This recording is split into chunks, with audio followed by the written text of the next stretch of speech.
I start करते हैं अपना नेक्स्ट क्वेश्चन, जो कि हमारा क्वेश्चन नंबर 3 है। What are the components of information technology, clearly indicate the functions of each component.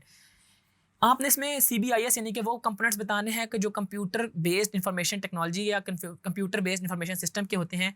उनमें सबसे नंबर 1 है हमारे पास हार्डवेयर। हमने इसको देखा था कि हार्डवेयर क्या है। हार्डवेयर वो है जिसको हम टच कर सकते हैं, कंप्यूटर का जो चीज़ हमें नज़र आ रही होती है बाहर, उसका उसका मॉनिटर, उसका CPU, माउस, कीबोर्ड, सारे का सारा हार्डवेयर में इंक्लूडेड है। उसके बाद है हमारा सॉफ्टवेयर। सॉफ्टवेयर हमारे पास OS होते हैं, डिफरेंट ऑपरेटिंग सिस्टम्स होते हैं जिसकी बेसिस पे हमारा कंप्यूटर रन कर रहा होता है।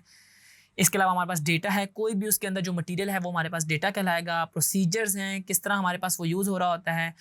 इसके अलावा पीपल यानी कि जो यूज़र है वो हमारे पास, ये सारे के सारे चीज़ें मिल के हमारे पास एक CBIS बनता है, कंप्यूटर बेस्ड इंफॉर्मेशन सिस्टम बनता है। तो अगर आप पेपर में ये क्वेश्चन आता है तो आपने इन कंपोनेंट्स की लिस्ट बना के इनको लिख देना है।